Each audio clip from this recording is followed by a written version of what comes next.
안녕하세요. 변호사 이명수입니다. 이혼을 결심하게 되면 처음부터 끝까지 가장 고민되는 것은 아이 문제입니다.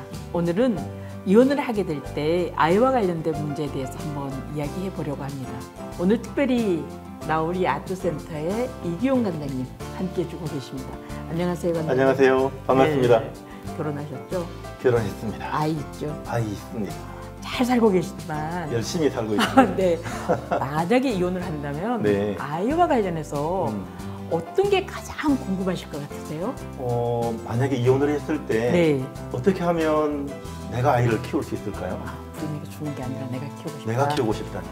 친권 양육권을 가지고 와야죠. 친권 양육권 뭐가 다른 거죠? 사람들이 보면 친권 양육권 어떻게 다르냐고 많이 질문하세요. 네.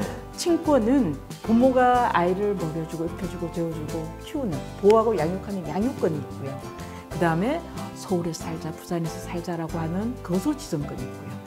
그 다음에 자녀 명의 재산이 있다면 그 재산을 관리하거나 법률행위 대리하는 법정대리권이 있습니다. 이런 양육권, 거소지정권, 법정대리권을 친권이라고 하는데 그 중에 제일 중요한 게 양육권이에요. 사실은 뭐 먹고 자고 키워주는 게 제일 중요하잖아요. 네. 그래서 친권, 양육권이라고 양육권을 강조해서 이야기하는 건데 양육권이라고 특별히 권리가 있는 게 아니고요. 친권 안에 있는 권리 중에 하나입니다. 그럼 친권과 양육권은 어떻게 정하나요?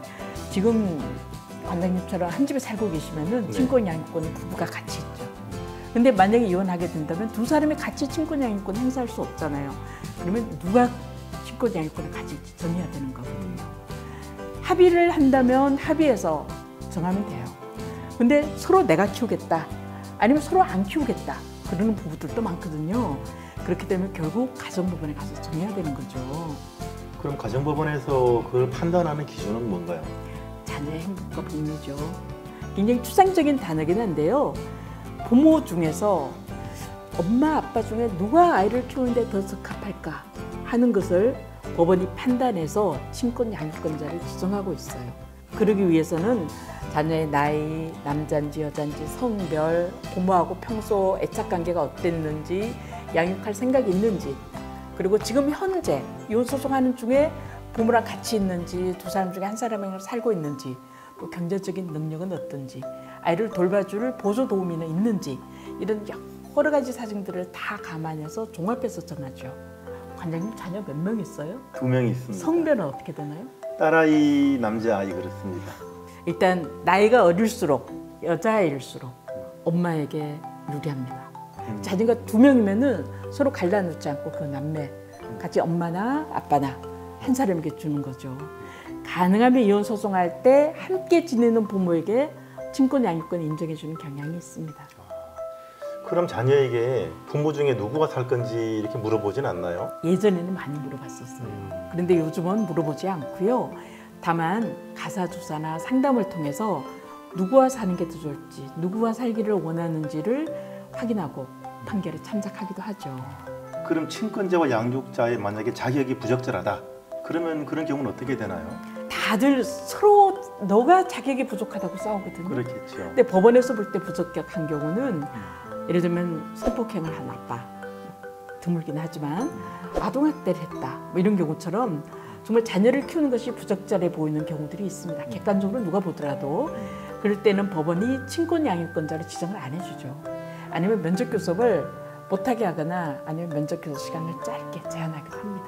변호사님, 그러면 네, 이혼할 때 자녀를 내가 데리고 있는 게 더 유리한가요? 당연하죠. 데리고 있는 사람에게 인정해줄 가능성이 굉장히 높습니다. 그래서 이혼 소송하면서 애초에 아이를 데리고 가려고, 서로 데리고 가려고 빼고 뺏기는 사람이 많죠. 심지어 어린이집, 유치원, 학교 앞에서 데리고 가기도 하고요. 길가에서 애를 납치하듯이 데리고 가려고 하기도 하고요. 그래서 경찰 오기도 하고요. 법원에 이런저런 신청도 많이 하고 그렇습니다. 그리고 최근에는 다문화 가정이 많아지면서요. 본국으로 아이를 데리고 가버리는 경우들도 있습니다. 이런 걸 좀 막을 방법은 없나요? 이혼 소송을 할 때 아이를 데리고 갈 것 같다. 그러면 사전 처분으로 임시로 나를 친권 양육권자로 지정해달라 라고 하면 소송 기간 내내 그 사람이 친권 양육권 행사하게 됩니다. 만약에 뺏어가잖아요.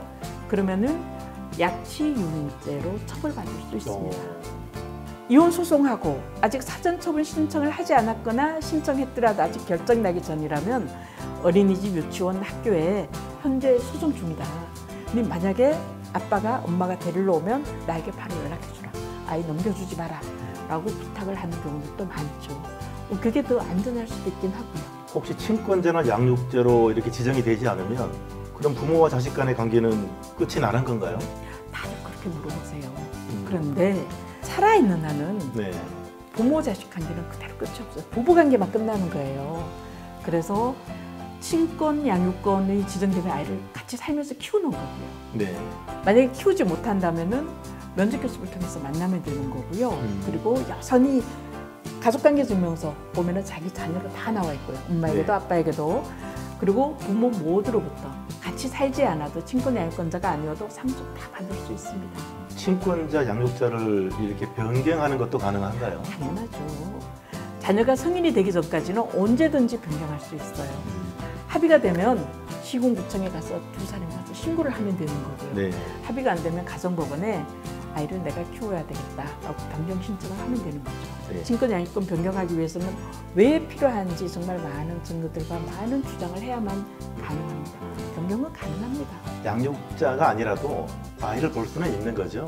아, 그럼요. 아이는 내 애니까요. 일반적으로 한 달에 2번, 네. 1, 3주, 2, 4주, 그리고 1박 2일로 만날 수 있습니다. 그런데 아이를 키우는 사람이 안 보여주기도 하고요. 네. 보여달라고 하고서는 보고서 1박 2일 만에 줘야 되는데 안 주는 경우도 많거든요. 네.